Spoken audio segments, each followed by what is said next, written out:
Dari MC kita yang sangat luar biasa hari ini. Sebelum saya mulai, saya mau tes semangat dulu para hadirin semua. Assalamualaikum warahmatullahi wabarakatuh. Wah, Masya Allah, yang puasa masih tetap semangat ya.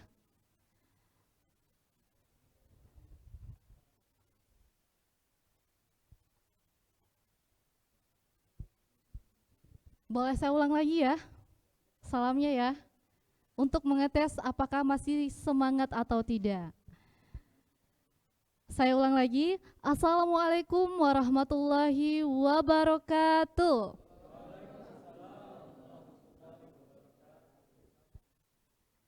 Baik, selamat sore dan salam sejahtera untuk kita semuanya. Alhamdulillahirabbil alamin.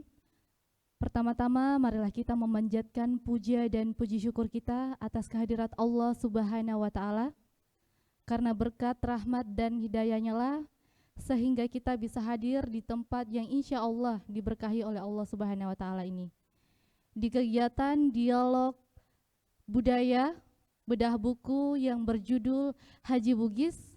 Buku ini karya dari Bapak Dr. Syamsul Rijal Adnan SAG MSI. Dan tentunya pada kesempatan hari ini kita masih diberikan kesehatan, sehat walafiat sehingga kita bisa hadir, berkumpul sama-sama untuk menambah ilmu tentunya untuk mencari ridho oleh Allah Subhanahu wa taala. Kedua, salam dan salawat tetap tercurahkan kepada suri tauladan kita, kekasih Allah, sang pemberi syafaat, dialah Nabiullah Muhammad sallallahu alaihi wasallam. Semoga kita semua yang hadir di sini bisa mendapatkan syafaat dari beliau. Amin ya Allah. Baik, kami ucapkan selamat datang dan selamat bergabung kepada yang terhormat Bapak Profesor Wahyudin Halim PhD dan juga Bapak Profesor Dr. Haji Idham Bodi SAG MPD, dan juga yang kami hormati kepada penulis buku kita tentunya Bapak Dr. Syamsul Rijal Adnan SAG MSI, serta seluruh hadirin yang sempat hadir pada hari ini. Kami ucapkan banyak terima kasih. Dan tentunya pada kesempatan hari ini kita diberikan kesempatan untuk sama-sama mengkaji tentang dialog budaya pada bedah buku yang berjudul Haji Bugis ini.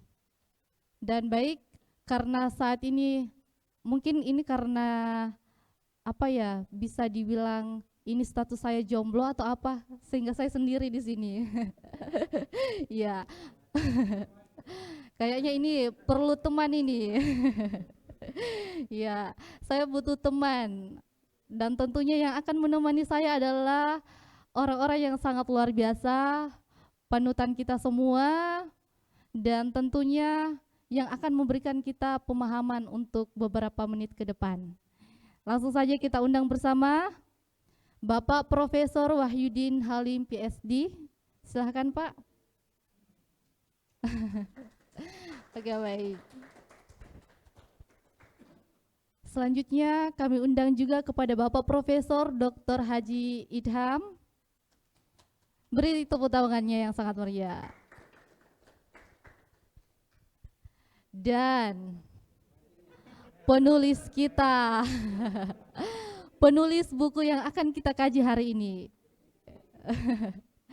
Oh iya, saya tidak jomblo lagi. Saya tidak sendiri lagi. Saya telah ditemani oleh orang-orang yang sangat luar biasa. Ya, betul. Langsung tidak kesepian di depan sini. Oke, langsung saja. Sebelum kita mulai diskusi kita pada hari ini, saya mengajak kepada seluruh hadirin yang saya hormati untuk sama-sama melafazkan basmalah terlebih dahulu. Bismillahirrahmanirrahim. Untuk itu saya berikan kesempatan pertama, langsung saja ya Pak, kepada penulis kita, penulis buku yang akan kita bedah yang berjudul Haji Bugis ini, kepada Bapak Dr. Syamsul Rijal Adnan SAG MSI, dengan hormat disilakan. Ya, Baik, terima kasih banyak, moderator. Assalamualaikum warahmatullahi wabarakatuh. Bismillah wala haula wala quwata illa billah. Alhamdulillah wa syukrillah wa salatu wassalam ala rasulillah. Yang terhormat kedua guru saya, Profesor Wahyudin Alim PhD. Saya panggil beliau profesor, meskipun secara administratif belum, tapi de facto beliau profesor. Karena beliau juga sekaligus pembimbing saya di dalam menyelesaikan disertasi saya yang judulnya ini, soal Aji Ugi. Beliau adalah pembimbing yang sangat telaten dan tentu kalau dibimbing beliau harus siap-siap untuk dicoret banyak ya, tapi itu pembelajaran bagi kita, anak bimbingannya beliau. Kemudian yang terhormat Prof. Idam, beliau adalah senior saya di Litbang dulu, sekarang di Badan Riset dan Inovasi Nasional, dan saya sekamar dengan beliau ini di tempat tempat baru kita ya. Saya sama-sama di Pancoran sama Pak Idam, jadi sekarang ini kami berbagi tugas seperti keluarga ya, jadi sama-sama memasak ya gitu dan seterusnya dengan Prof. Idam. Ya, beliau dulu juga adalah kepala Litbang Kementerian Agama di sini. Betul, Balitbang Makassar. Sebelum kami semua harus dilebur ke Badan Riset dan Inovasi Nasional. Ada juga teman-teman di sini dari BRIN, ada Pak Rahman, ada Pak Amir, ada Pak Irfan juga barangkali yang mungkin akan bergabung dengan kita. Dan tentu juga yang saya hormati, yang saya muliakan Profesor Halilintar Latif. Beliau juga secara de facto profesor ya, meskipun mungkin secara administratif juga belum, de factonya gitu, pengakuan dari orang-orang terhadap karya-karya berdua beliau ini, sehingga memang pantas untuk kita gelari profesor. Sama tadi dengan gelarnya Andro Guruta, ya Guruta, itu kan gelar kultural sebenarnya di masyarakat. Kami sekadar informasi itu ada Profesor Kadir Ahmad yang menulis tentang ulama Bugis. Kebetulan itu kategori itu dia jelaskan secara detail di dalam disertasinya beliau yang juga sudah diterbitkan jadi buku. Boleh juga itu nanti lain kali barangkali kita kaji bersama Pak Halil. Dan bapak-bapak, ada ayahanda saya Pak Marus Andis yang saya juga muliakan. Beliau orang tua kami di Bulukumba ya. Banyak saya juga minta bimbingan ke beliau, dan banyak bapak-bapak orang-orang tua kami yang ada di sini yang saya hormati, rekan-rekan Pak Kambi dengan kawan-kawan yang saya banggakan ya. Saya kira saya mungkin hari ini tidak akan banyak untuk menjelaskan tentang Aji Ugi. Nanti beliau berdua yang akan menjelaskan itu. Hanya saya ingin menyampaikan sekilas bahwa Aji Ugi ini seperti saya sampaikan tadi itu adalah awalnya disertasi saya gitu, yang kemudian Litbang menerbitkannya ya waktu itu, Litbang Kementerian Agama Makassar. Pak Wahyudin Halim tadi bisik-bisik ke saya, mungkin ini bagus diterbitkan lagi untuk publikasi secara di luar kepentingan ya. Kalau itu tadi kan diterbitkan sama kantor gitu. Ya, ada teman saya itu yang sudah almarhum, dia aktivis LSM, katanya buku itu pertama-tama dilihat dari kata pengantarnya. Kalau pimpinan kantor yang bikin kata pengantar katanya di situ, enggak usah baca itu buku katanya. Jadi ya, begitu ya. Itu ada teman saya begitu. Jadi kalau ada pimpinan apapun juga ya, mungkin juga kalau proyek kampus satu sama aja ya, jadi enggak usah dibaca. Tapi kalau dipublik secara yang mempublish itu adalah memang lembaga penerbit yang qualified, saya kira ya itu yang baru bisa dipertaruhkan di masyarakat. Dan karena itu tadi Pak Wahyu menyarankan untuk mencari penerbit yang kira-kira bagus ya, begitu usulannya. Nah, Aji Ugi ini sebenarnya saya dalam tulisan ini mencoba untuk melihat perjumpaan ya sebagai sebuah ritual yang dilakukan oleh umat Islam, perjumpaan antara sisi religiusitasnya, tradisi dan modernitas. Jadi tiga hal yang berkelindan di dalam satu proses yang dilakukan oleh orang-orang Bugis ketika melaksanakan ibadah. Tentu saya pertama-tama menyoroti bahwa haji yang dilaksanakan oleh orang Bugis tujuan utamanya adalah soal spiritualitas, soal religiusitas gitu. Tapi di situ juga tidak bisa diabaikan bahwa konteks orang Bugis dalam melaksanakan haji itu sangat terkait dengan juga tradisi gitu ya. Ada banyak hal tradisi yang mewarnai proses berhaji itu yang saya ungkapkan di dalam tulisan itu. mulai dari praktik-praktik sebelum berangkat haji, setelah haji dan setelah kembali dari tanah suci.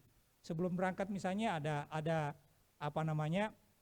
istilahnya mapanguju ya. Itu semua dilakukan secara tradisi lokal gitu. Ada malisetase yang mengisi tas, itu ritual yang penting itu. Dan di situ saya temukan satu hal yang menarik. Misalnya di dalam ritual malisetase itu ada baca-baca ya yang dibaca oleh orang-orang yang mengisi tas itu. Ya misalnya membaca Wali Pitue. Nah di situ saya mendapatkan informasi baru tentang Wali Pitue yang dipercaya di masyarakat Bugis. Ya selama ini kan Wali Pitue yang kita kenal itu misalnya wali-wali yang kita kenal termasuk misalnya Syekh Yusuf dan beberapa yang lain. Tapi dia Wali Pitue yang dimaksud itu justru Ashabul Kahfi gitu. Jadi Ashabul Kahfi yang 7 itulah yang namanya yang disebutkan, salah satunya disebutkan ketika mau mengisi tas yang mau dipakai orang naik haji gitu. Itu salah satu yang menarik menurut saya ya. Dan tentu banyak hal yang lain ya, termasuk ketika sampai di Tanah Suci, meskipun ini mungkin tidak spesifik dilakukan oleh orang-orang Bugis, tapi ada yang khas. Misalnya mengambil kiswa itu kan juga dilakukan oleh yang lain. Tapi agak radikal itu orang-orang Bugis dalam soal mengambil kiswa itu. Itu menjadi sesuatu yang penting sekali. Ya, makanya ada kasus misalnya orang Bugis itu, dan itu orang dari Sigeri salah satunya, yang ditangkap karena menggunting kiswa Ka'bah itu. Nah kalau kita tarik ke belakang, sebenarnya tradisi mengambil kiswa itu bukan tradisi hanya orang-orang Bugis, itu tradisi umat Islam di seluruh dunia gitu sebenarnya gitu. Ya awalnya sebelum Arab Saudi itu dikuasai oleh Bani Saud, itu kan ada namanya tradisi mahmalah, ya tradisi membawa kiswa baru dari Mesir dibawa ke Ka'bah gitu untuk mengganti kiswa Ka'bah yang penutup Ka'bah itu yang lama. Nah saat diganti kiswa itu dicuci Ka'bahnya, kisah yang lama itu diambil oleh para syekh yang dulu kan masing-masing haji itu ada syekhnya ya, dari Indonesia ada syekhnya dan seterusnya. Nah syekh inilah yang membagi-bagikan kiswa itu sebagai berkat kepada para jamaahnya gitu. Jadi memang ada sejak dari dulu yang seperti itu.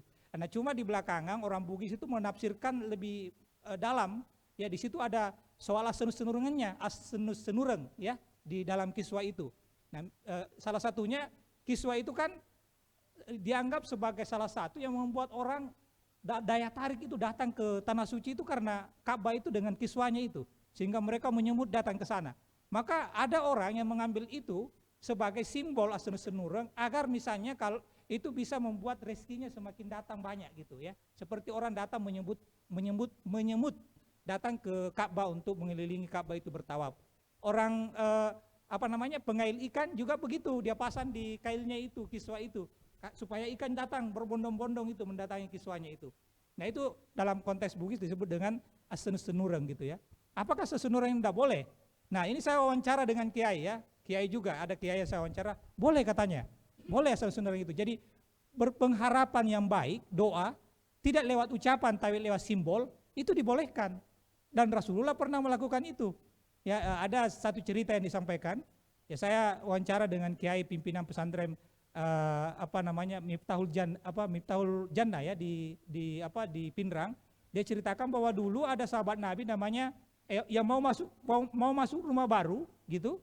Lalu yang punya rumah baru itu minta Nabi berdoa. Tapi kata Nabi, enggak usah saya berdoa. Saya cukup menyuruh orang yang pertama masuk di rumahnya itu yang namanya Zaid. Zaid itu artinya lapang.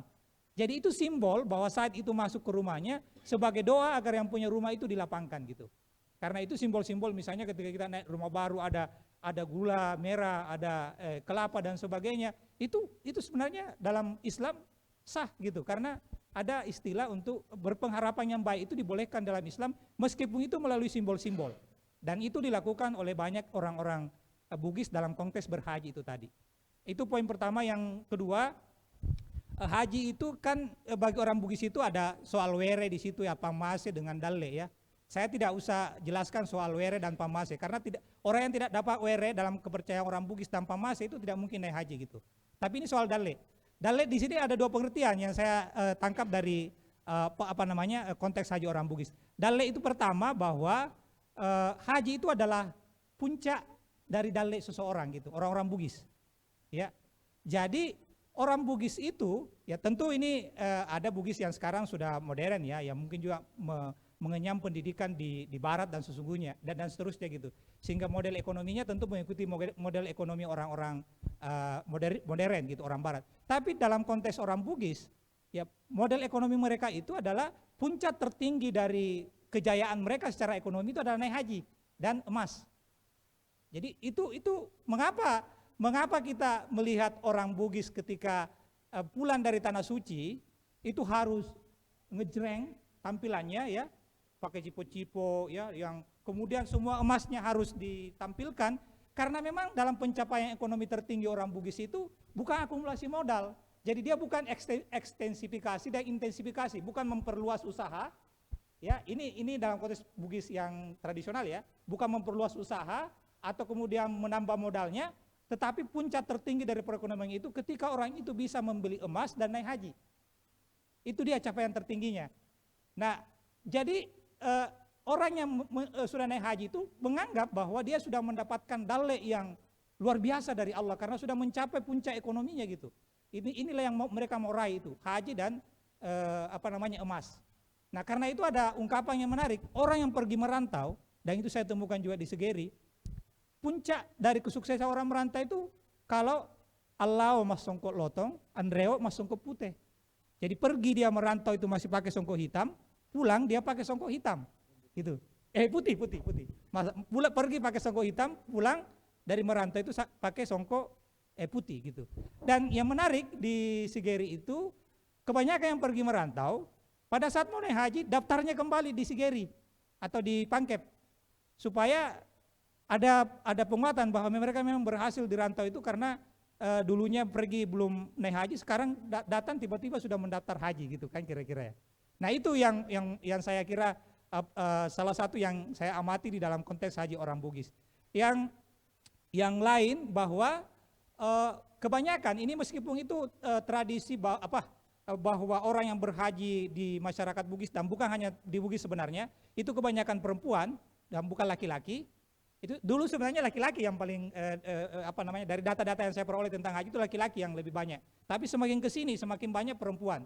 Tapi dalam konteks orang Bugis itu punya alasan tersendiri. Mengapa perempuan dulu yang didorong untuk naik haji oleh para suami-suaminya gitu? Karena perempuan itu adalah cermin, ya. Perempuan ini nantilah yang akan banyak tampil di ruang publik, di pesta-pesta itu perempuan gitu. Nah, cermin keberhasilan laki-laki itu adalah di perempuannya, di istrinya. Ya, jadi ini ada satu ungkapan kan begini ya, di balik kesuksesan suami ada istri yang hebat di belakangnya, kan? Itu diubah oleh para feminisme, enggak boleh begitu, itu bias gender. Makanya di samping lelaki yang hebat ada perempuan yang luar biasa gitu kan. Tapi orang Bugis yang saya teliti ini terbalik itu. Ya, di balik perempuan yang tampil hebat itu ada laki-laki di belakangnya gitu. Ya, ada laki-laki yang menderita di belakangnya.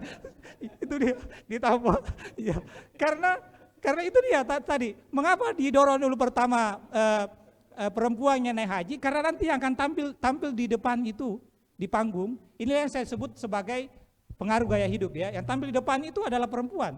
Ya, yang pakai semuanya cipo-ciponya semuanya pakai yang hajinya lengkap dengan emasnya, yang tampil di depan itu perempuan. Nah, ketika tampil dia di depan seperti itu, maka itu akan kena suaminya juga. Oh, luar biasa toh. Lakaina berhasil itu, luar biasa kan begitu kira-kira ya. Jadi itulah mengapa sehingga kemudian duluan biasanya yang naik haji itu adalah perempuan dibanding laki-laki gitu. Nah, terakhir di dalam tulisan saya ini saya juga bercerita sebenarnya tentang haji itu bukan sekedar soal tradisi itu tadi ya, tapi juga haji itu bagian dari cara survive dan juga strategi perlawanan misalnya. Itu saya munculkan dalam dua sub di tulisan ini, yaitu haji bawah karain dengan haji calabai. Jadi di dalam Haji Ugi ini juga ada chapter tertentu tentang membicarakan apa itu haji calabai dan haji bawah karain gitu. Nah, saya melihatnya itu sebagai sebuah cara dari komunitas khususnya calabai misalnya naik haji, tentu tujuan pertamanya ya spiritualitas, religiusitas ya, untuk menyempurnakan rukun Islam yang kelima. Tapi yang lain itu cara bertahan hidup. Nah, saya nantilah kita akan diskusikan itu kalau ada pertanyaan nanti. Tapi selanjutnya saya kira kita serahkan dulu kepada dua narasumber kita karena waktu kita juga saya kira agak singkat. Terima kasih. Assalamualaikum warahmatullahi wabarakatuh.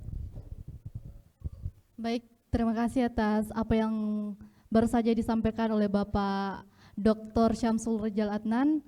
Kepada Bapak kami ucapkan banyak terima kasih. Bagaimana sudah ada sedikit pandangan terkait dari buku yang akan kita bedah ya, terkait buku Haji Bugis ini. Baru saja kita dengar beberapa yang telah di-spill terkait apa isi dari buku tersebut dan langsung disampaikan oleh penulisnya di depan kita. Dan setelah kita dengar dari apa yang telah dijelaskan oleh Bapak Dr. Syamsul Rijal ini, kita akan berikan kesempatan kepada kedua narasumber kita yang sangat luar biasa ini. Tapi sebelum itu saya akan bacakan CV-nya terlebih dahulu. Baru saja kita dengar penulis kita yang sangat luar biasa. Dari cara menjelaskannya itu sudah ketahuan, sudah kita bisa lihat bahwa betul-betul Pak Dr. Syamsul ini adalah orang yang peneliti, dan memang latar belakang beliau adalah peneliti BRIN di Jakarta. Memang sangat luar biasa beliau ini. Adapun CV dari pemateri kita yang pertama yakni Bapak Profesor Wahyudin Halim, PhD. Beliau lahir di Wajo pada tanggal 21 November 1969. Alamatnya saat ini berada di Sungguh Minasa Goa. Beliau SD di Muhammad Belawa, Wajo, dan SMP di MTS, SMA di Madrasah Aliyah, perguruan tinggi S1 Iain Alauddin pada tahun 1993, S2 Dalhouse University pada tahun 2001, dan S2 di Template University pada tahun 2005, dan S3-nya di The Australian National University pada tahun 2015. Adapun pengalaman organisasinya yang betul-betul ini juga tak kalah luar biasanya juga. Beliau adalah Senat Mahasiswa Fakultas, Senat Mahasiswa Universitas, ITSMI, dan juga MUI Majelis Ulama Indonesia. Begitu sangat luar biasa CV dari pemateri kita yang pertama ini, Bapak Profesor Wahyudin Halim, PhD. Untuk itu langsung saja ya kita dengar pemaparan yang akan dipaparkan oleh Bapak Profesor Wahyudin Halim. Kepada Bapak dengan hormat disilahkan.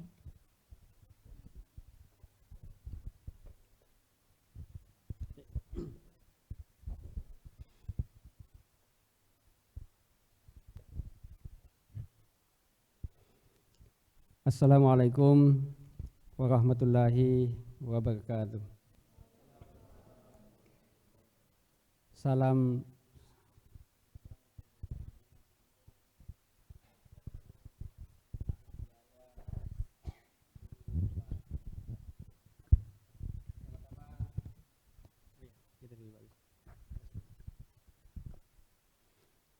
Saya ingin menyampaikan terima kasih kepada sesepuh budaya kita yang sangat dedikatif dan hampir total di dalam terus melanjutkan tradisi narasi budaya di Sulawesi Selatan, Bapak, saya juga panggil Profesor Halilintar Latif, yang selalu membuat saya merasa bersalah jikalau inbox WhatsApp saya itu penuh dengan undangan aktivitas budaya di Sulsel, di mana beliau sendiri yang langsung me-WA saya selain lewat WhatsApp group, dan saya hanya selalu memberi dua simbol, tanda jempol dan terima kasih.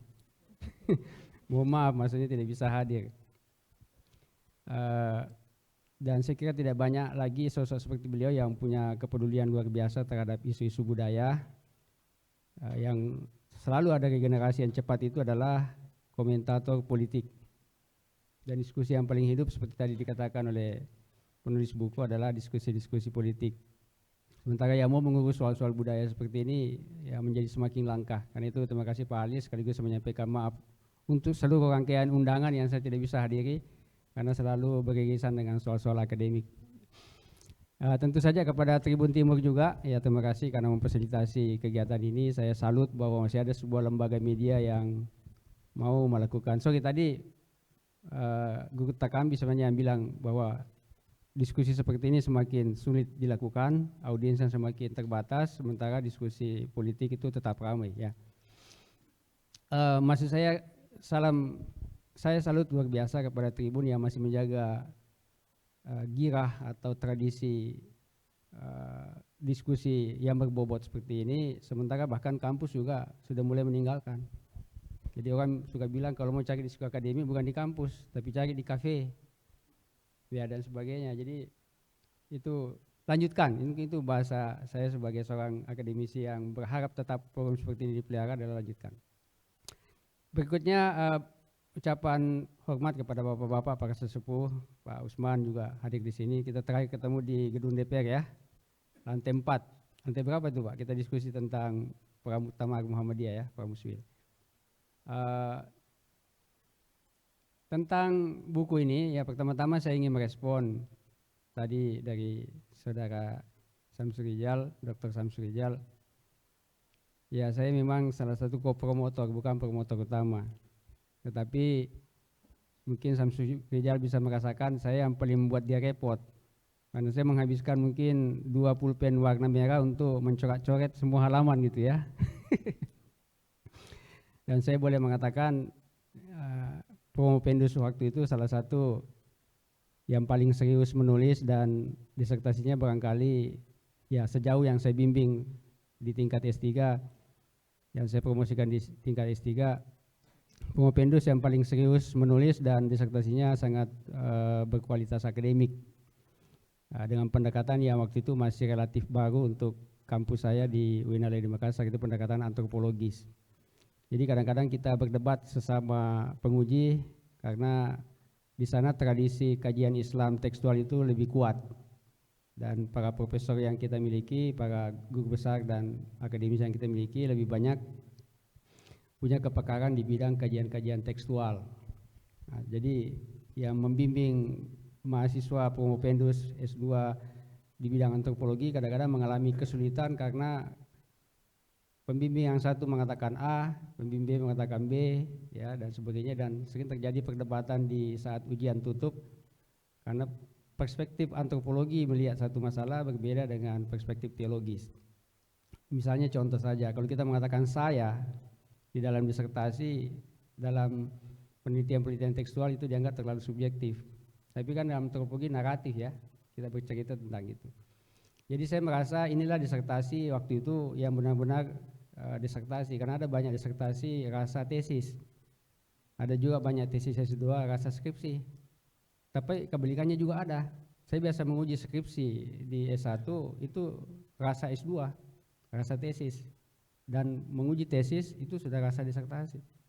Jadi memang harus kita selektif di dalam melihat sebuah karya. Dan kenapa bisa saudara Samsur Rijal menulis disertasi sangat baik? Sebenarnya kan itu juga sekadar stempel saja, karena penelitian-penelitian dia sudah sangat mendalam. Jadi banyak dirujuk ya, sitasi penelitian dia di BLAM, Belam ya, pada Litban Agama Makassar itu sudah sangat berbobot. Oke. Ketika beliau-beliau ini sebenarnya ke Jakarta untuk memenuhi tugas panggilan negara sebagai peneliti BRIN di mana harus kumpul di Jakarta, saya bilang di Facebooknya, termasuk Pak Irfan, ini Makassar kehilangan banyak cendekiawan yang muda-muda. Jadi saya bilang, wah kita kehabisan stok di sini, karena mereka semua pindah ke sana. Padahal yang menghidupkan ruh intelektual dan semangat penelitian di Makassar juga adalah teman-teman dari BLM yang salah duanya ada di sini.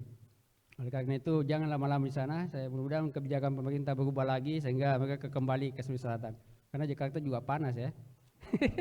Apalagi sendiri, aduh. Ya Pak Billy, ya. Oke. Sedikit lagi catatan saya sebenarnya sudah mengirimkan koreksi kepada Profesor Halilintar supaya nama saya jangan terekspos dengan gelar profesor. Itu tidak menghargai administrasi. Tapi Rijal, ini ada persamaannya dengan haji. Ada orang sudah mampu naik haji secara finansial, secara pengetahuan fikih, ternyata belum haji. Kita kaget. Kok bisa dia kaya raya? Pengetahuan agamanya baik, belum haji. Itulah karena belum ada fokus. Haji bukan sebuah cita-cita terpenting, dan mungkin juga dia merasa dirinya belum bisa sepulang haji benar-benar meninggalkan dunia. Artinya bagi dia haji itu perjalanan yang serius, itu penyempurnaan rukun Islam yang kelima. Dan sebelum bisa mencapai level kesempurnaan agama, jangan dulu ke sana. Sempurnakan dulu syahadatnya, sempurnakan salatnya, puasanya, zakatnya, baru haji.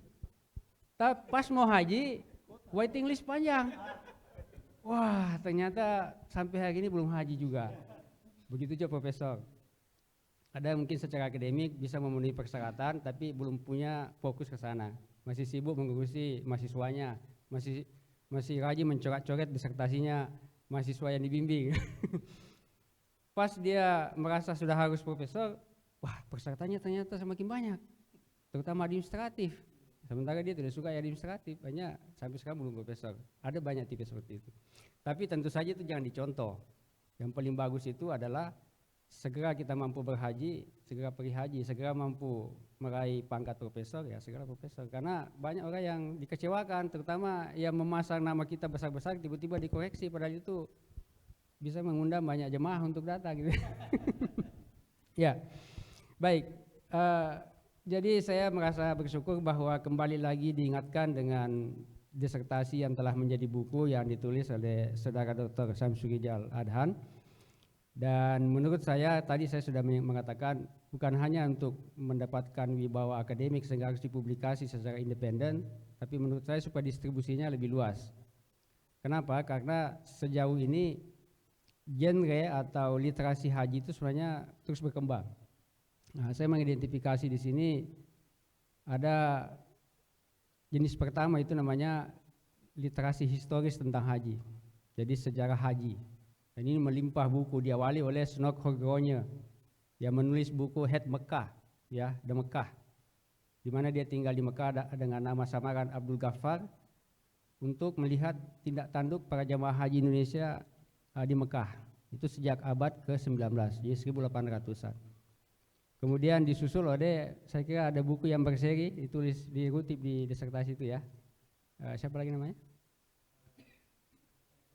Ya, tapi ada 4 jilid, 3 jilid. Ya, itu juga panjang sekali, itu termasuk itu. Dan ya, Chamberlain ya, orang Prancis yang mengidentifikasi sejarah haji dan perjalanan haji Indonesia dari setiap periode kesejarahan Indonesia. Dan ada juga tentang filsafat sejarah haji yang ditulis oleh mantan rektor UIN Alauddin, namanya Profesor almarhum Profesor Dr. Haji Muhammad Saleh Ahmad Putuhena, Historiografi Haji Indonesia. Tapi yang paling banyak sebenarnya itu adalah antropologi haji. Ada disertasi juga termasuk dari Darmadi di Harvard, itu disertasinya tentang haji. Tapi memang dia ke Mekah juga. Jadi dia punya banyak dana dari perguruan tinggi, dia bisa fieldwork di Mekah, mengamati seperti Snok. Salah satu pengakuan dari penulis buku Haji Ugi di dalam metodologinya itu adalah tidak sempat melakukan etnografi secara first hand di Mekah. Padahal mungkin kalau seandainya ikut haji, mestinya Kementerian Agama kasih haji gratis dia waktu dia menulis disertasi. Karena disertasi ini bermanfaat bagi pengambilan kebijakan di bidang haji. Jadi dia dikasih jatah visa undangan Raja Salman gitu. Jadi tidak bisa melihat bagaimana tindak tanduk jemaah haji ketika tradisi Mapatopo, ya, kemudian ada amplop disisipkan kepada yang Mapatopo, kan ada itu. Yang lain-lain dan seterusnya ya, pembelian oleh-oleh dan seterusnya itu tidak sempat diamati. Tetapi sebenarnya dengan cerita-cerita jemaah haji di Segeri itu bisa didapatkan. Cuma mungkin sudah banyak interpretasi berbeda. Dia mungkin membuatnya lebih lebih halus, ya, dan sebagainya. Ada juga catatan perjalanan pribadi. Nah, ini saya suka beli buku seperti ini. Misalnya Danarto, ya, penyair dan sastrawan Indonesia itu menulis buku Orang Jawa Naik Haji. Jadi lucu tapi benar. Orang Madura pergi haji itu banyak lucu-lucunya. Seperti orang Bugis, tidak bisa memencet air di pesawat. Ya, mohon maaf, BAB di depan itu karena tidak sanggup lagi menunggu orang keluar dan sebagainya. Itu kisah-kisah yang bagus. Termasuk di Mekah banyak yang aneh-aneh. Bahkan Nurholis Maji juga punya catatan seperti itu ya. Dan lebih banyak lagi publikasi seperti ini.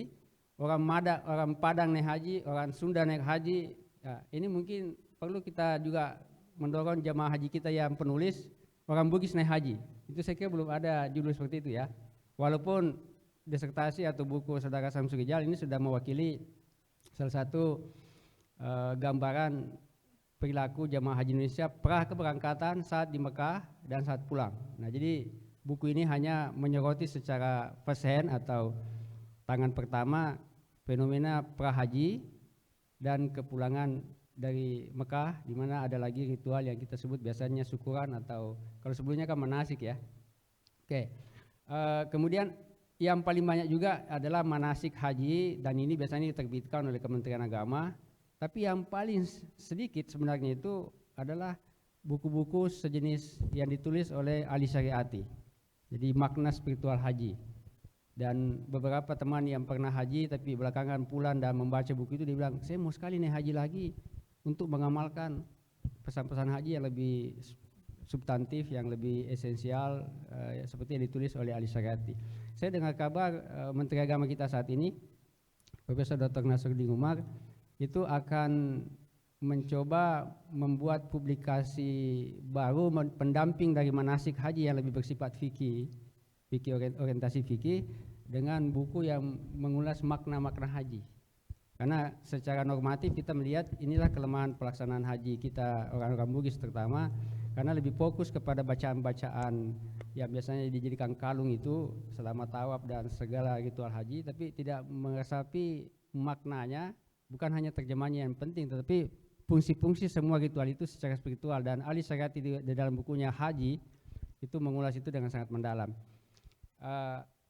Baik, nah berkaitan dengan buku ini, sekalipun tadi sebagian besar sudah diulas oleh Saudara Samsul Rijal, saya kira kata kuncinya adalah haji itu ada 3 dimensi kalau dia berkaitan dengan haji ugi, yaitu memang perjalanan agama, perjalanan spiritual, atau boleh kita katakan pemenuhan kewajiban sebagai muslim, itu pasti. Selalu itu menjadi motivasi pertama kita. Saya akui itu orang mau pergi haji karena itu merupakan salah satu rukun Islam, yaitu menunaikan ibadah haji bagi yang mampu. Tapi pada umumnya masyarakat kita mengejar bukan sebenarnya pemenuhan itu saja, tapi pahala. Jadi yang banyak diulas di dalam mimbar ceramah agama itu pahala haji. Kalau kamu salat di Masjidil Haram sekian ribu pahala dibanding di luar Masjidil Haram. Kalau Masjid Madinah sekian, itu yang diingat. Jadi memori jamaah haji kita kata-kata adalah memori matematik, jadi kuantitatif. Ya berapa pahalanya. Jadi berlomba untuk merebut spot-spot di mana pahala bisa berlipat-lipat di antara makam Ibrahim, di dalam hijr Ismail dan sebagainya. Jadi masih berorientasi kepada tabungan pahala akhirat, bukan untuk transformasi spiritual. Hanya 1-2 yang seperti itu. Karena bukti haji mabrur itu sebenarnya kalau kita baca secara normatif, setelah pulang dari Makkah, kita itu sebenarnya sudah menjadi sangat zuhud. Kan ada 3 kriteria kualitas haji. Pertama adalah mardud. Ini naudzubillah min zalik, tertolak. Mungkin karena biaya haji itu hasil halo-halo, misalnya kan. Berarti di kampung saya ada rombongan jemaah haji satu keluarga sekitar 10 orang, itu ternyata teridentifikasi dana ONH dari hasil pasowis. Tapi lewat travel teman saya yang sangat baik juga, ya kan nggak bisa ditolak juga kan.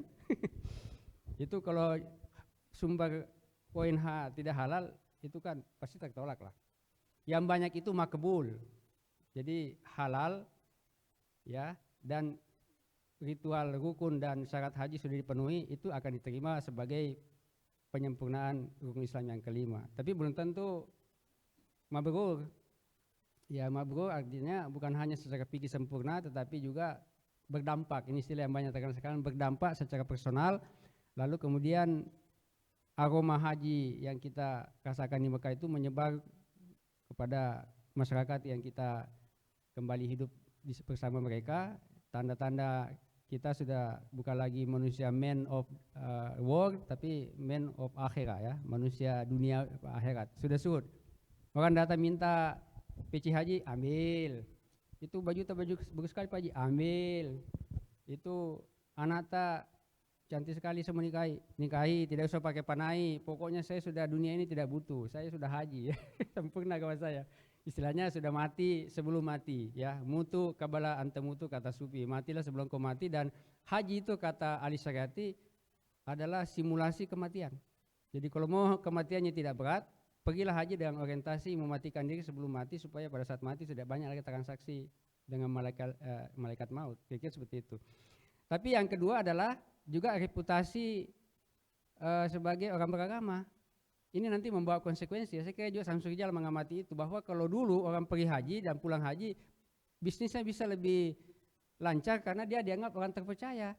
Karena dulu haji itu identik dengan agamanya sudah sempurna, sudah pasti jujur dan seterusnya. Jadi pengalaman saya meneliti di Rauta di Sulawesi Tenggara, berbatasan dengan Sulawesi Tengah dan Sulawesi Selatan. Jadi sebelah sananya Danau Tobuti, ada salah satu alumni Asadia yang sudah haji, lalu berbisnis merica dengan berbagai mata pencarian lain di situ, menyeberang ke Malili, belanja barang di Malili, bawa lagi ke sana. Salah satu yang membuat dia lebih dipercaya oleh masyarakat karena dia seorang haji. Tapi tambahan lagi karena dia juga menjadi satu-satunya imam dan khatib di masjid raya yang baru dibangun di Kecamatan Pemekaran. Namanya Masjid Raya Rauta. Satu-satunya yang menyela khutbahnya itu ketika saya datang dia paksa saya jadi khatib. Padahal saya tidak bawa baju koko, sarung saya hanya sarung tidur, tidak bawa peci. Jadi pecinya dari jamaah lain, sarungnya dari dia, baju kokonya dari jamaah lain. Dan khutbah satu Jumat di situ. Tapi dia bilang inilah hikmahnya saya haji, dan yang kedua alumni pesantren sehingga saya punya peran agama dan bisnis saya juga lancar karena orang percaya kalau Pak Haji ini dikasih tidak ada tipu-tipu. Nah itu dulu. Nah jadi ada masyarakat berpikir kalau sudah pergi haji bisa kita tambah kaya, jadi ONH yang tadi kita gunakan kembali. Cuma ada yang parah juga, di Belawa juga ini terjadi karena tadi itu Samsul Rijal menyinggung soal suami yang begitu cinta pada istri sehingga membiarkan aset penting dalam rumah tangga itu dibelanjakan untuk ONH. Jadi rumahnya paling bagus di kampung itu, karena dia tukang kayu paling hebat. Tiba-tiba terpotong, kemudian hilang, ternyata diangkut ke ada bangsawan di kampung kami yang membeli itu rumah itu, itulah dipakai istri beliau itu naik haji. Tapi waktu itu kami berharap-harap bahwa segera akan berganti dengan rumah yang lebih bagus, karena di samping itu ada namanya Parema Lampa. Siapa ingat bahasa Bugis Parema Lampa? Jadi kayu-kayu uling yang masih ini, dia akan bikin rumah yang lebih bagus dari itu. Tapi mungkin ada juga harapan bahwa istri tiba nanti di Mekah, doanya adalah supaya murah rezeki, kembali lagi semua nanti ini. Tapi sampai kemudian beliau satu keluarga pindah ke Malangke, itu tidak pernah terjadi. Jadi banyak juga orang Bugis itu berhaji transaksional, istilahnya memberi untuk menerima. Bagus juga pergi haji, berdoa di Multazam, berdoa di Hijri Ismail, berdoa di Raudah, supaya pulang nanti kembali ONH itu, bahkan mungkin lebih bertambah. Jadi ada orientasi itu, kita amati semua itu dalam cerita-cerita para jamaah haji. Tapi juga ini yang tidak mungkin, saya mungkin pernah bilang sama Samsul Rijal bahwa di dalam lontara Bugis itu terkenal istilah orang Tobeta lo Mekah, lisu menjadi, ada apa lagi istilahnya bahasa Bugis, saya malah lupa. Ya, itu terkenal di dalam masyarakat Bugis, terutama di Wajo. Jadi kalau kita ini preman, orang jahat sekali, semua kejahatan yang bisa dilakukan oleh seseorang yang jahat telah kita lakukan, tapi kita kemudian mau taubat. Nah, kalau salah, lo Mekah, rewa, mancai itu pangrita. Jadi kalau mau kita pertobatan yang diakui masyarakat, tidak bisa sekedar kita rajin ke masjid, harus pergi ke Mekah. Maka insya Allah sepulang dari ke Mekah, orang melupakan premanisme kita di masa lalu. Bahkan dianggap sebagai pangrita. Jadi kalau salah, orang yang berbuat dalam jalan menyimpang, pergi ke Mekah, pulang menjadi orang pangrita. Pangrita kan statusnya sama ulama ya. Nah itu, jadi ada juga yang berorientasi begitu. Makanya Arumatua Wajo, ya, yang satu-satunya Arumatua Wajo yang pergi ke Mekah itu namanya Andi Mangkona. Itu minta manasik haji sama Ki Haji As'ad Al-Bugisi. Lah, karena ada yang istilahnya ada bangsawan atau ada pemerintah yang minta dituliskan buku, mungkin dikasih juga beliau amplop lah Pak Budu ya. Sada ibu orang ngabo mereka lo Mekah, nadi usangi rukun haji ya. Jadi Ki Haji As'ad menulis buku dalam bahasa Bugis itu manasik haji khusus untuk orang Arumatua Wajo ini. Itu kan sama juga dengan ulama-ulama dulu kan, ada buku ditulis untuk raja, untuk sultan kan, tentu ada finansialnya. Nah kita berharap begitu juga di kampus-kampus ini, ada kasih uang Wahyudin 1 miliar, enggak usah kamu banyak kemana-mana, tulis aja buku 1 miliar, wah pasti saya mau dong, pasti serius, pasti mengunjungi perpustakaan terbaik dunia untuk mengumpulkan data kan. Nah itu kan Wajo begitu dulu, jadi Andi Mangkona Arumatua Wajo yang ke-45 kalau nggak salah, itu dibuatkan manasik dan beliau pergi haji. Padahal sebelum-sebelumnya ya mohon maaf, tidak salah 5 waktu ya, dan sebagainya. Jadi tidak ada. Tapi pulang dari situ beliau dianggap sebagai raja yang paling alim di Sulawesi Selatan karena sudah pernah haji. Lalu terakhir di masa lalu tahap untuk mencapai tahap derajat ulama itu harus pergi haji. Jadi meskipun sudah tamat di Madrasah Asadiyah, tapi belum pergi haji, itu belum. Tapi pergi haji langsung pulang juga tidak bisa. Dia harus tinggal beberapa tahun kalau bisa. Makanya almarhum Ki Haji Abdul Malik Muhammad, murid Ki Haji Asad juga, setelah dia menamatkan Madrasah Aliyah di Asadiyah, beliau pergi ke Mekah dan dia sempat tinggal kalau nggak salah 2 tahun untuk selain untuk menamatkan hafalan Quran, juga untuk belajar di Madrasah Syaulatiyah dan sebagainya walaupun tidak punya ijazah. Sepulang baru dia reputasi sebagai ulama tingkatan AG ya, Pak Guru Takambi baru dapat AG. Begitu juga Kiai Haji Yunus Martan almarhum. Dia harus tinggal di Mekah. Di Guru Tambodale juga. Jadi salah satu stempel atau katakanlah ijazah untuk bisa disebut AG Guruta atau ulama mumpuni di Sulawesi Selatan di masa lalu memang harus pergi ke Mekah haji, tapi harus tinggal beberapa waktu walaupun tidak belajar formal tapi minimal berguru kepada ulama dan mendapatkan silsilah minimal silsilah hadis ya. Maka salah satu silsilah hadis yang banyak diperdebatkan itu di Belawa yang saya tahu banyak membantah bahwa tidak mungkin Ki Haji Asad pendiri Madrasah Asadiyah minta diajari hadis oleh muridnya sendiri Ki Haji Abdul Malik. Padahal ini namanya silsilah ini begini ceritanya. Ketika Ki Haji Asad ketika Ki Haji Abdul Malik Muhammad almarhum pamit mau ke Mekah, Ki Haji Asad berpesan kepada muridnya, kamu temui namanya Syekh ini. Itu yang saya paling ketemu juga dengan pendiri Nahdlatul Ulama. Ya, saya lupa nama Syekh itu, tapi sudah sangat sepuh. Kamu temui dia, mudah-mudahan dia masih hidup, sampaikan salam saya dan minta kepada dia hadisnya apa masih hadisnya kasih sayang.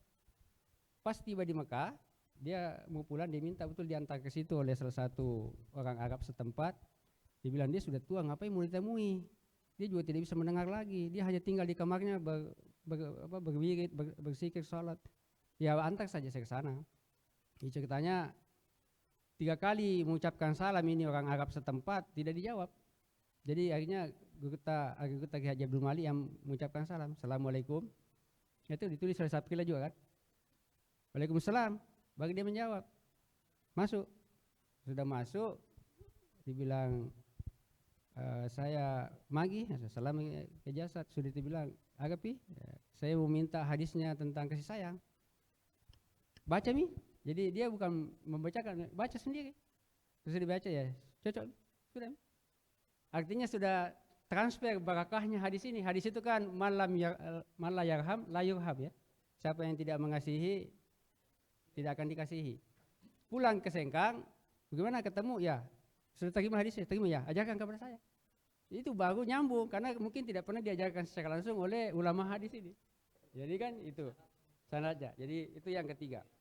Jadi itu dimensi pertama yang ditulis oleh Rijal, walaupun dia nanti fokus kepada dimensi budaya. Karena spiritualnya kan sudah banyak diulas. Yang menyangkut status budaya, dan ini saya kira menarik di dalam buku ini, diulas tentang cipo-cipo, tentang baca doa selama, tentang mapatopo dan sebagainya yang menurut saya itu khas Bugis. Sayanya kemeriahan baju-baju ornamen-ornamen baju-baju perempuan Bugis sepulang haji itu tidak begitu detail ditulis ya. Tapi ada masih saya kemudian di Usuludin yang terinspirasi oleh itu yang diteliti Aji Pingrang. Sempat ketemu ya. Saya bilang temui ini Dr. Hamsul Rijal di Balai Litbang Agama, baca dulu disertasinya karena dia fokus kepada baju-bajunya perempuan Bugis yang pulang dari haji.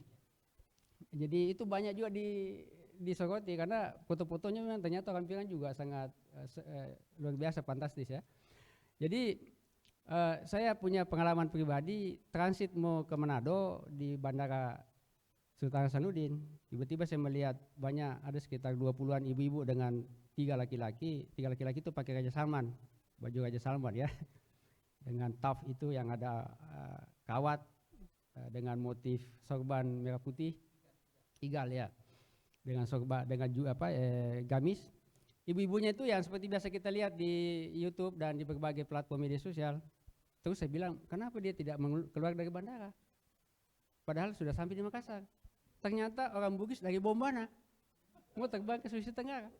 Jadi ternyata ini ya mungkin Saudara Rijal lupa bandingkan bahwa ternyata fenomena Haji Bugis itu bukan geografis, tapi memang budaya Bugis. Dimanapun dia berada, dia akan melakukan itu. Jadi saya bilang, oh di Bombardier juga begitu. Iya kami juga begitu. Jadi emasnya itu yang emas Dubai di sini menjuntai dengan gelang sampai siku, itu ada semua. Jadi saya berfoto di tengah-tengahnya. Saya tadi mau tanya Pak Halil, apakah ada LCD? Saya mau tunjukkan foto-foto itu. Saya di tengah-tengah sebagai laki-laki, dia dikepung oleh perempuan yang masih banyak muda-muda, tapi bajunya itu penuh dengan ornamen yang warna-warni, pink dan sebagainya. Nah, menurut saya dimensi-dimensi ini yang tidak terlihat di budaya lain. Saya pernah transit di Surabaya dan jemaah haji Madura lagi transit juga, tidak begitu. Begitu juga di Kalimantan. Tapi motivasi lain itu hampir sama. Ya. Kemudian nah ini yang menarik dari Rijal adalah kaitan antara agama, kapitalisme ya dan budaya lokal. Nah, menurut saya kompleksitas haji UGI itu karena di situ terkait antara perjalanan spiritual, transaksi ekonomi, ya, industri global, juga praktik budaya. Jadi sebenarnya ini sudah sangat kompleks karena di dalam proses transaksi ekonomi itu travel agentnya siapa, hotelnya siapa, pemerintah siapa. Di dalam buku ini juga diulas ternyata ada klasifikasi haji di kalangan masyarakat Bugis.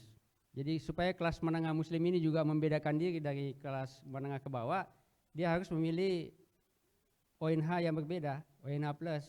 Bahkan juga level travel, dulu ada istilah kalau Abu Tor itu top itu. Tapi di bawahnya Abu Tor itu kelasnya di bawah. Jadi sebelum Abu Tor mendapat masalah. Sebelumnya ada namanya 3 utama, kita kenal ini ya. 3 utama kan yang paling terkenal dulu di Makassar. Ya, Andi Abdul Latif. Nah, sekarang ada fenomena baru dan saya kira dia mati juga oleh Saudara Samsul Rijal. Bukan lagi berapa kali haji, tapi juga haji dengan apakah haji plus, dengan travel haji apa, dengan artis siapa, dengan ustaz siapa yang mendampingi. Nah sekarang di kampung saya, ibu saya cerita, orang sekarang tidak lagi bangga kalau pernah umrah. Tapi orang sering bertanya, bekesiaga ini boleh umrah? Jadi frekuensi menentukan. Kalau bisa setiap Ramadan juga umrah di sana, itu lebih hebat lagi. Karena paling besar itu biayanya. Jadi bayangkan ini, kalau kita mengutip misalnya pandangan Pierre Bourdieu ya tentang distinction. Dulu kita bangga punya handphone Nokia communicator. Tiba-tiba muncul BlackBerry, itu kehilangan harga kan? Setelah BlackBerry ternyata muncul iPhone, BlackBerry terpental. Sekarang iPhone harus ditahu lagi, iPhone berapa? 16B atau apa? Nah begitu juga haji. Dulu haji sudah luar biasa prestisius, tapi kalau haji bukan ONH plus, belum. Oke, ONH plus, tapi lihat lagi dengan siapa, ustaznya siapa yang dampingi. Apakah misalnya yang mendampingi Ustaz Abdul Samad atau Ustaz Latif atau siapa, itu berbeda lagi. Ya, begitu juga travel hajinya. Jadi inilah yang disebut dengan habitus yang diciptakan oleh kelas menengah untuk selalu menjauhkan diri dari jangkauan orang-orang yang pergi haji dengan semangat, dengan cita-cita sejak masih miskin sampai dia kemudian mampu. Makanya saya bilang tadi, kembali ke profesor itu, ya ada teman-teman yang saya sangat apresiasi, dia punya fokus untuk mencapai gelar itu dan berusaha menginjot diri untuk bisa mencapai level itu, yang kemudian mengungguli kita meraih pangkat profesor walaupun orang-orang bilang kayaknya dia belum bisa. Tapi itu adalah usaha yang harus dihormati. Nah seperti tukang beca atau pedagang kaki lima atau pedagang apapun, nelayan yang menabung uangnya dalam waktu puluhan tahun kemudian cukup jadi ONH, mengalahkan banyak tokoh-tokoh publik yang banyak bicara agama tapi belum haji. Saya kira begitu mungkin masalahnya ya. Lalu terakhir saya kira berkaitan dengan budaya modern ya. Karena saya masih ingat tesis disertasi Samsul Rijal yang kemudian menjadi buku ini berusaha untuk melihat perjumpaan, bukan asimilasi, integrasi atau adaptasi tiga dimensi, yaitu agama, budaya lokal, dan gaya hidup modern. Jadi ketiganya sederajat, lalu berjumpa, lalu saling mewarnai. Kira-kira begitu ya, tidak ada yang mengkooptasi. Dan budaya modern barangkali nanti akan lebih menonjol, sementara budaya lokal itu akan semakin tergerus.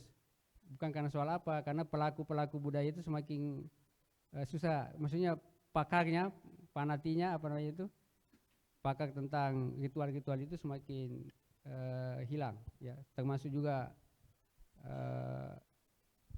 bisu, ya, itu kan semakin langka. Jadi pada akhirnya ada modifikasi-modifikasi ritual nanti yang mungkin akan dilakukan sebelum pergi haji. Tapi menurut saya ini kita tidak bicara soal doktrin, norma, apakah benar tidak secara fikih. Tapi menurut saya dengan hasil penelitian saudara Samsul Rijal, kita akan melihat apa plus minus baik secara sosial, secara ekonomi maupun secara keagamaan dari praktek haji sulsel yang katakanlah menunjukkan perjumpaan atau trajektori antara agama yang memang sudah agama dengan budaya lokal dalam bentuk ritual-ritual prahaji dan kepulangan haji ditambah dengan gaya hidup modern. Mana yang lebih katakanlah nanti akan terus berlanjut, mana yang lebih mengkooptasi yang lain, tapi menurut saya budaya modern ini tak terbendung. Budaya lokal kalau tidak dipelihara seperti usaha Pak Halilintar dan teman-teman di lembaga-lembaga budaya yang logo-logonya di sini itu bakal hilang. Pada akhirnya kita semua akan asyik masuk saja dengan gawai kita, dan sekarang banyak penawaran haji virtual. Jadi yang mau merasakan nuansa spiritual di Mekah cukup dengan HP, dan saya kira juga banyak orang Bugis nanti akan melakukan itu. Tapi kelebihannya adalah semangat untuk meningkatkan kualitas ekonomi masyarakat lewat promosi haji yang semakin besar itu juga menurut saya memicu perkembangan ekonomi. Kita tahu Seger itu kalau menurut informasi dari buku ini kabupaten yang tergolong miskin. Tapi miskin kedua ya, tapi waiting listnya tinggi. Ini kan sebuah paradoks. Apa yang memotivasi masyarakat yang secara ekonomi berpendapatan rendah, tapi kemudian semua bersemangat untuk pergi haji. Nah itu berarti ada sesuatu di balik haji itu, ya ini yang masih akan dieksplor mungkin pada masa yang akan datang. Saran saya untuk buku ini, saya tahu apa kelebihan kelemahannya dan saya sudah sampaikan sejak pembimbingan menjadi disertasi, tetapi mungkin di masa depan perlu ada perbandingan-perbandingan dengan komunitas-komunitas lain yang juga punya tradisi haji yang unik, termasuk orang Banjar, orang Madura. Orang Sunda sih mungkin sudah dekat-dekat dengan Jawa, jadi tidak begitu ribet. Tapi yang jelas yang paling semarak itu ya orang Bugis, orang Banjar, dan juga orang Madura. Apa yang mempersamakan ketiga-tiganya? Tentu apakah secara ekonomi atau memang agama yang kita terima sejak Islamisasi itu agama yang menekankan pahala-pahala instan untuk masuk surga, bukan substansi agama secara moral, secara akhlak. Ini kan tidak bagus bagi perkembangan agama, karena ternyata bukan melahirkan orang yang secara spiritual mengalami transformasi setelah haji, tapi pulang haji tetap korupsi. Kalau begitu hajinya di mana? Berarti ada kesalahan di dalam penjelasan tentang ibadah haji dari kalangan ulama, dan ada proses yang dibiarkan terus terjadi walaupun itu bertentangan dengan filosofi haji. Dan ini berat sekali untuk menangani. Saya sebagai akademisi yang punya komitmen agama juga merasa kita bertanggung jawab ketika misalnya jemaah haji kita pergi haji tapi tidak mendapatkan apa yang mestinya menjadi dampak atau manfaat atau hikmah dari haji, karena kita membiarkan itu terjadi demi keuntungan-keuntungan kita secara finansial. Maksud saya begini, kita kan dalam istilah Bugis itu siang rebale, ya Pak Halil, ya siang rebale, saling memangsa. Kalau ada kesempatan, ya mohon maaf, aparat memangsa rakyat, rakyat memangsa yang lain, saling memangsa, asal ada kesempatan. Karena korupsi itu mulai level ketua HMJ, saya bilang di kampus itu, ketua HMJ, ketua DEMA, sampai kepada ketua prodi, kepada dekan, pembantu dekan, rektor, naik ke dirjen, naik ke menteri, naik ke presiden, kan levelnya sudah seperti itu kan, korupsinya. Tapi itu di level pemerintahan, di level institusi akademik, tapi di level agama pun ada. Saya beri contoh aja sederhana, tapi ini mohon maaf, ini saya sebagai ustaz, saya tahu jamaah kita belum layak untuk pergi haji atau belum bisa pergi umrah. Dia lebih cocok menggunakan dananya itu untuk misalnya menyekolahkan anak atau membangun lembaga pendidikan dan hal-hal yang bersifat sosial gitu ya, atau kesalahan sosial. Tapi karena kita misalnya pengen mencari beberapa jemaah supaya ada satu gratis dan kita bisa ikut lagi, kita rayu mereka dan mengungkapkan ayat-ayat tentang pentingnya haji dan umrah. Padahal ada juga ayat tentang pentingnya menyantuni fakir miskin. Jadi di sini komitmen moral sebagai agamawan itu dipertaruhkan. Ini dimensi moral iman yang harus dijaga oleh seorang ustaz yang terkenal. Apakah dia berani mengatakan jangan pergi umrah dulu, lebih banyak itu bantu tetangga miskin itu ya. Tapi kan kebanyakan sesudah ceramah dan banyak yang menyukai ceramah kita, ada itu kartu nama di belakang, tolong diambil, itu ada travel agent saya. Kalau mau pergi haji, jangan gunakan uang tak, simpan uang tak, pergi ke jalan-jalan. Dan tempat jalan yang terbaik adalah wisata spiritual, di mana Haramain. Dan kebetulan saya punya travel, jadi kalau bisa ambil nanti kartu nama, berangkat bersama saya. Insya Allah saya bimbing dengan baik. Padahal dia tahu orang ini memaksakan untuk pergi umrah, dananya terbatas. Mohon maaf Prof, ya, saya kira itu. Terima kasih. Assalamualaikum warahmatullahi wabarakatuh. Baik, kami persilakan untuk narasumber kedua, bagaimana tanggapannya terkait buku Haji Bugis ini kepada Bapak Profesor Dr. Haji Idam Bodi, dengan hormat disilakan. Oke, terima kasih. Assalamualaikum warahmatullahi wabarakatuh. Alhamdulillah rabbil alamin wa bihi nasta'inu ala musabbabil asbab. Yang saya hormati mentor saya Pak Prof Halilintar Latif. Beliau inilah yang mengajari saya untuk penelitian.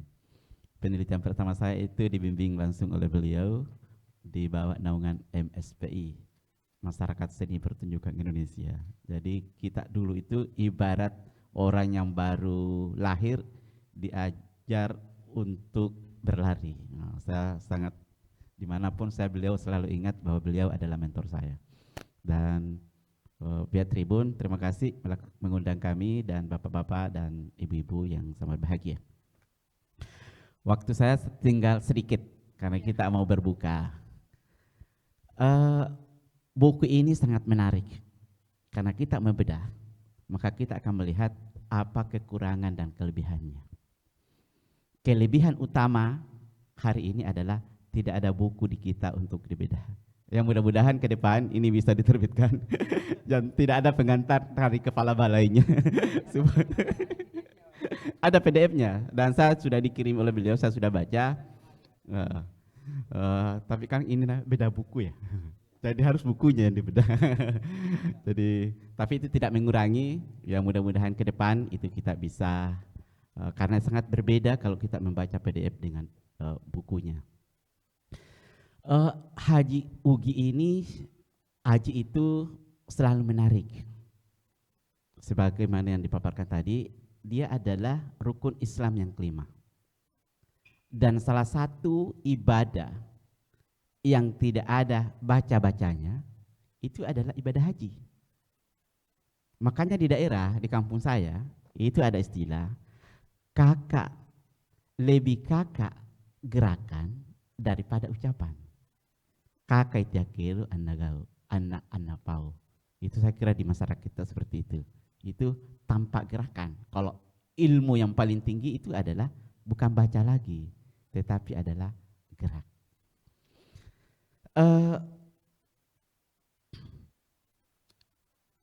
Hanya sedikit memang, dan itu diakui oleh penulisnya. Kekurangan utama buku ini karena ditulis oleh orang yang belum menunaikan ibadah haji. Itu diakui. Itu di pengantarnya dikatakan begini. Pengamatan dan penelusuran saya ini memang jauh dari sempurna. Salah satu sebabnya karena saya sendiri tidak berkesempatan untuk langsung mengamati jemaah haji Bugis saat mereka melakukan ibadah di tanah suci. Karena memang sangat berbeda, apalagi ini adalah penelitian pendekatan antropologi, etnomenologi, itu sangat penting.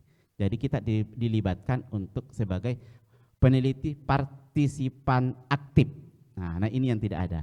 Karena sangat beda rasanya kalau kita wawancara dengan salah satu informan bagaimana dia patopo, dan di saat kita di situ mengamati bagaimana hiruk pikuknya setelah mereka tahallul pertama, itu malamnya itu gempar itu. Banyak sekali harum-haruman. Sesak napas di dalam tenda itu. Dan mereka mencari siapa yang akan patopo, yang memberikan patopo. Nah di dalam juga itu ada peta konflik. Ada yang setuju, ada yang pro dan ada yang kontra. Nah saya sangat bersyukur karena saya pernah kena PAMASE. Saya pernah kena PAMASE 3 kali naik haji, tapi tidak pernah bayar. Pertama itu adalah hadiah dari Telkom 2001. Saya lagi ada hadiah tahun 2007 dan menjadi petugas haji, pembimbing ibadah tahun 2010. Itu saya pernah kena pamase, jadi itu. Hiruk pikuknya ini ada pro dan kontra. Nah ini kalau kita sebagai pembimbing itu harus kita moderat. Orang yang kontra itu akan mengatakan, Pak, itu bid'ah. Di dalam tenda ini kita pembimbing, itu bid'ah Pak, kenapa dilayani? Saya katakan begini, saya hanya memberikan pertanyaan, Bapak sarjana kan? Iya. Waktu sarjana pernah wisuda? Ya Pak, saya dipakai yang ini. Jadi apa bedanya itu? Jadi kita pakai logika saja untuk memberikan jawaban-jawaban kepada yang tidak setuju itu. Nah, yang pro itu kita sebagai petugas haji, kita harus memberikan pemahaman bahwa ini hanyalah tradisi, ini bukan kewajiban, ini bukan rukun dan wajib haji. Ya lakukan saja. Karena itu mereka mengeluarkan euforia karena mereka sudah bisa melakukan ibadah haji. Jadi ini kita jadi petugas pembimbing ibadah khususnya itu berat juga kalau kita menghadapi masalah-masalah di lapangan itu. Jadi sangat banyak ya yang saya mau sampaikan sampai kita ritual-ritualnya itu bagaimana awal pendaftaran itu sudah ada menggunakan kutika itu. Melihat hari baik hari buruk sampai mengisi peti. Nah, saya itu banyak cerita itu tapi karena waktu. Dan yang paling menarik lagi di tengah masyarakat kita itu setelah datang ibadah haji. Nah, waktu mapatopo dulu. Waktu selesai mapatopo ya seperti ini dan ini seperti ini. Dan itu pada umumnya itu sarung. Tapi kalau kita melihat sejarahnya itu kan cara sah itu untuk bagaimana dia mendapatkan sesuatu dalam tanda kutip. Itu kan semua dulu kan serba ikhlas apa semua, maka adalah cino-cinong ate dari jamaah dari Indonesia itu, apalagi sekampung, ada Abdullah Al-Mandari, ada Al-Bugisi, ada Al-Banjari. Itu teknik juga. Bagi syekh-syekh di sana, kan belum dikelola pemerintah. Nah, waktu saya seperti itu, gimana caranya ini? Jadi saya memberikan itu dan mereka juga, Pak, Bapak kan pembimbing saya. Saya kan tidak pernah. Jadi saya hanya berikan saja, ya kira bismillah, Anda sudah haji. Nah yang lucu di jamaah haji itu, Pak, jadi bisa sama ini dipanggil haji. Nah, itu ya di situ. Jadi saya kan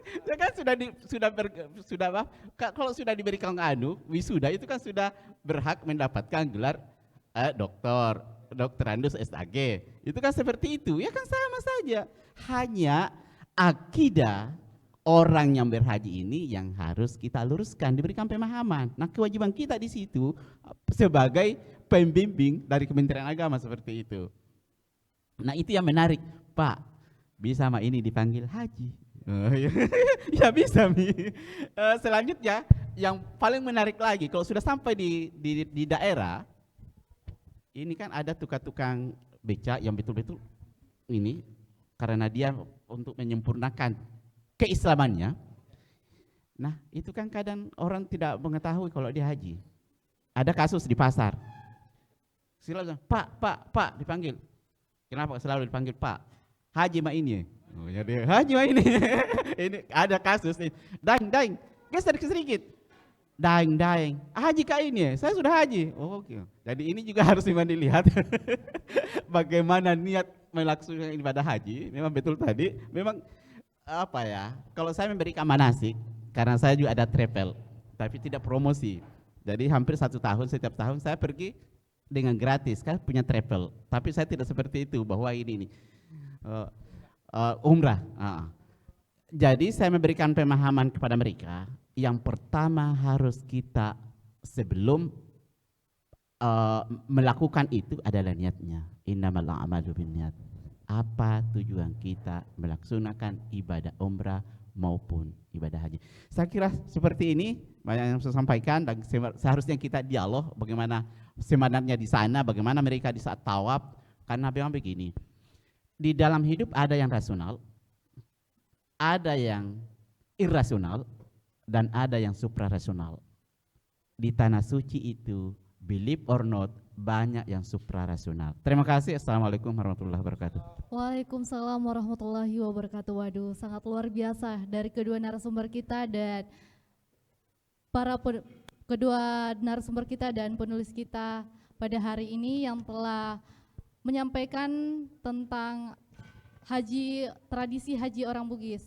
Sekedar informasi juga bagi Bapak Ibu yang kami hormati bahwa acara ini diselenggarakan sebagai upaya untuk menggali lebih dalam makna nilai-nilai yang terkandung dalam buku Haji Bugis, sebuah karya yang tidak hanya membahas perjalanan haji, tetapi juga menggambarkan dinamika budaya, identitas dan refleksi spiritual yang kaya dari masyarakat Bugis itu sendiri.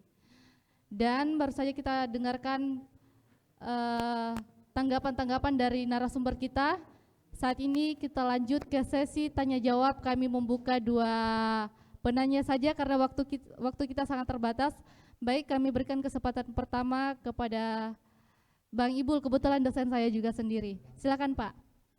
Baik, terima kasih. Assalamualaikum warahmatullahi wabarakatuh. Waalaikumsalam Saya ingin warahmatullahi merespon wabarakatuh. yang menggelitik itu tradisinya. Maksud saya, Mapa Topo itu sejak kapan? Dan kapan dimulai? Siapa punya inisiatif itu? Pernah saya diskusi dengan Mapa Topo itu kapan? Saya pernah diskusi dengan teman-teman pelukis yang mengkritisi tradisi haji. Dia bilang begini, orang Bugis kalau mau berangkat haji itu masih orang Bugis, tapi kalau pulang haji sudah jadi orang India. Nah maksud saya pernik cipok-cipoknya selendang itu dari mana sebenarnya tradisi itu? Mungkin Pak Yahudi bisa menjelaskan. Apakah itu dipengaruhi dari India atau memang murni Arab kan gitu yang kita belum tahu. Udah gitu aja dari saya. Terima kasih. Assalamualaikum warahmatullahi wabarakatuh. Baik, terima kasih. Boleh, silakan Pak. Ya, alhamdulillah. Assalamualaikum warahmatullahi wabarakatuh. Yang kami hormati Bapak Profesor kedua narasumber dan penyaji Bapak Samsul Rijal. Saya teringat, maaf, sebelum Pak Samsul Rijal berada di Litbang, saya sudah mendapat informasi tentang Haji Bugis, khususnya Maros dan Pangkep. Katanya orang Bugis Pangkep itu tidak dianggap dirinya orang kaya kalau belum naik haji. Jadi saya ada terjawab sekarang dengan apa disampaikan oleh Pak Wahyudin tadi dengan Pak Rijal, ternyata orang Bugis begitu kalau pergi haji, kembali seperti orang India yang dikatakan tadi. Dan kedua, mengapa perempuan diprioritaskan untuk berangkat ke Tanah Suci? Ini kalau menurut penulis tadi itu akan bisa mengangkat derajat sang suami.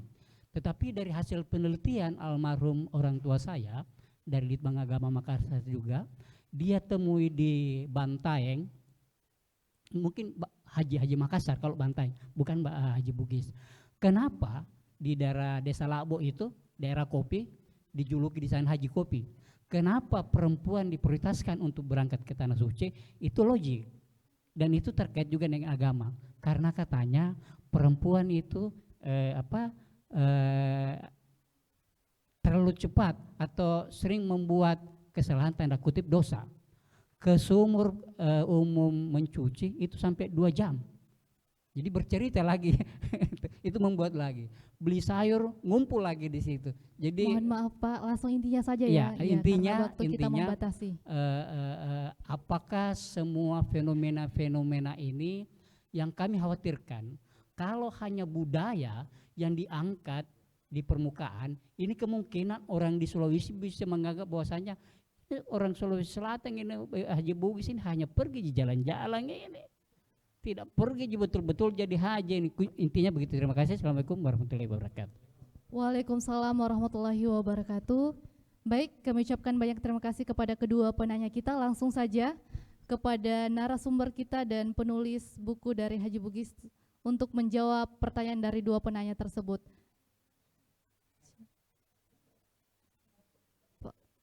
Baik, kesempatan pertama akan dijawab oleh Bapak Wahyudin Halim. Kepadanya dengan hormat disilakan.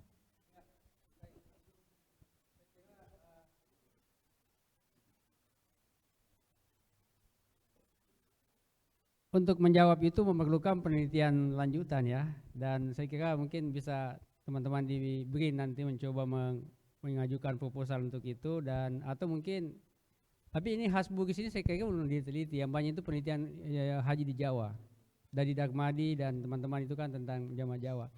Jadi untuk mengetahui asal usul, tapi menurut saya ya proses budaya kan seperti itu Pak. Awalnya kacue-cue ya, ikut-ikutan saja. Cuma karena tidak ada juga yang mengkritisi dan tidak ada yang memberikan advice, jadi seperti itulah. Tapi yang menarik sebenarnya adalah melihat foto-foto before dan after. Jadi saat sebelum berangkat itu memakai batik Nusantara, tapi pas pulang itu sudah menggunakan pakaian Eropa dan India sebenarnya, karena Eropa juga namanya India tapi bajunya itu selonjor, namanya itu sebenarnya pakaian pengantin Eropa. Dan itu banyak dilihat di internet. Kemudian ada tradisi haji yang sebenarnya juga mungkin perlu dipertimbangkan untuk diteliti. Saya pernah mereview proposal itu, namanya Anggerang Haji. Jadi di Jeneponto itu ada sugesti atau stimulasi atau katakanlah harapan kalau 7 kali mengantar jamaah haji ke Sudiang dari desanya di Jeneponto, maka gilirannya yang ke-8. Makanya paling heboh pengantaran jamaah haji itu dari Jeneponto sampai dulu di masa PT-PT sampai 7 PT-PT di rental. Satu kampung datang mengantar jemaah haji, makanya yang paling untung adalah ekonomi sekitar asrama haji. Ada penginapan, ada warung, ada untuk bisa mengakomodasi pengantar yang belum mau pulang sebelum jemaah haji berangkat dengan kloternya. Nah itu ada yang pernah teliti. Jadi maksud saya tadi kepada Samsurija perlu mengakomodasi budaya-budaya selain di Segeri, karena ada yang lebih heboh daripada Segeri. Terakhir Pak, tambahan menyangkut ini, saya pernah dengar juga begini, kenapa istri yang di luar konon kabarnya pulang haji dia terasa lebih cantik, lebih mudah, dan mungkin lebih bagi suami lebih menyenangkan.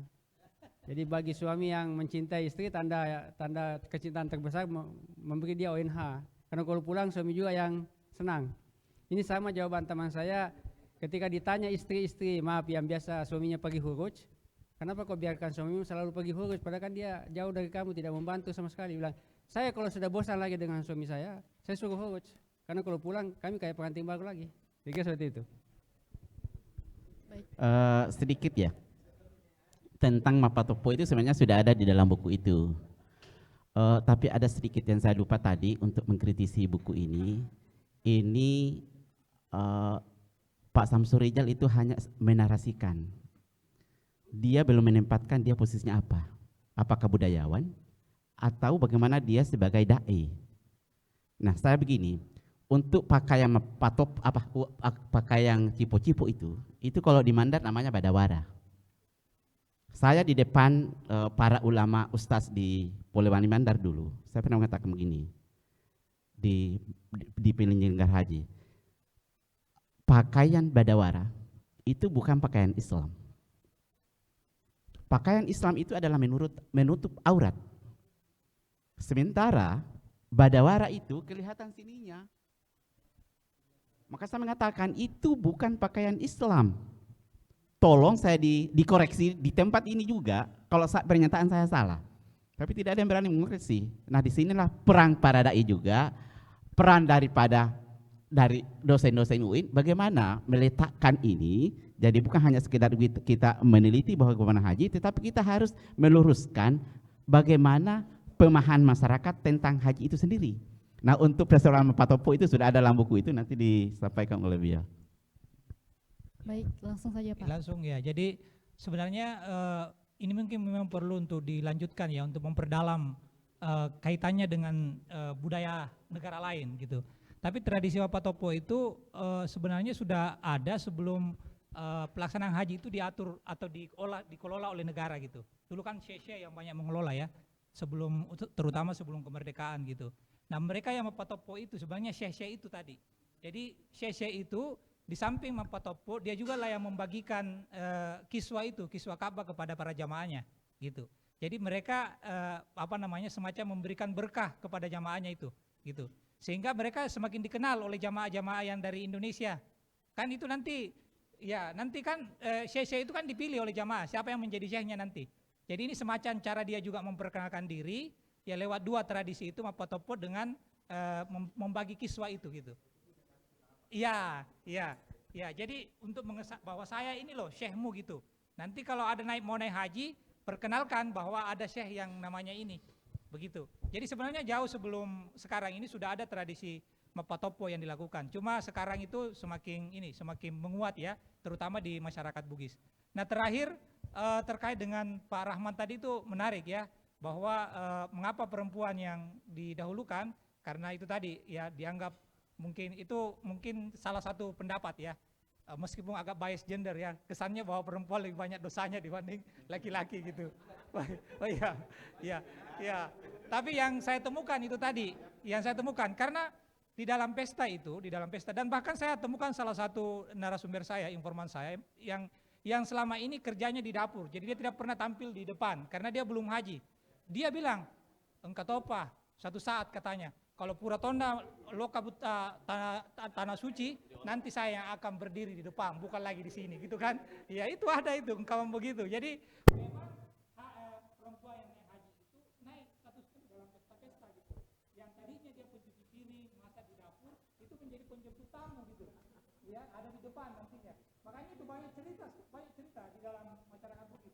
Ternyata itu cerita yang sering disampaikan oleh Prof. Hamdan itu saya dapat di sana, di cerita orang-orang di situ. Ya ini saya akhiri dengan cerita itu ya.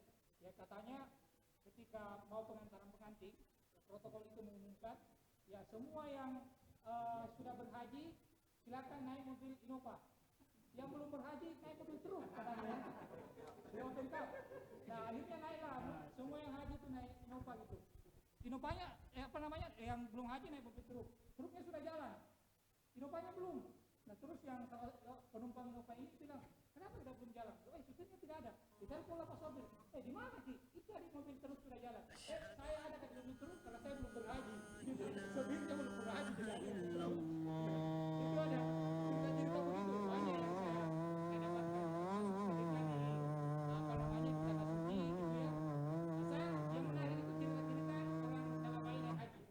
Calabai naik haji itu kan Calabai itu banyak persepsi negatif oleh oleh umat Islam. Nanti kalau kau sampai di tanah suci, pasti kau dapat azab, ya kan?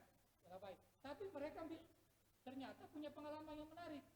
Justru katanya yang bukan Calabai itu ketika masuk di WC mandi, justru mandi tidak dia tahu yang mana air panas, yang mana air dingin. Akhirnya dia putar yang air panas, kepanasan dia.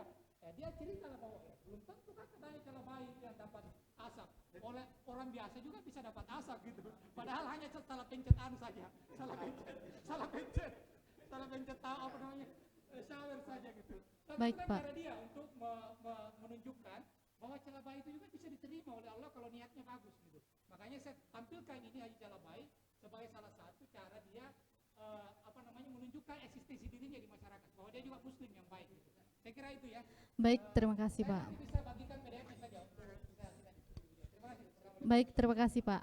Terima kasih kepada kedua narasumber kita yang sangat luar biasa dan penulis kita pada hari ini, juga para hadirin yang sangat luar biasa telah berkenan untuk hadir.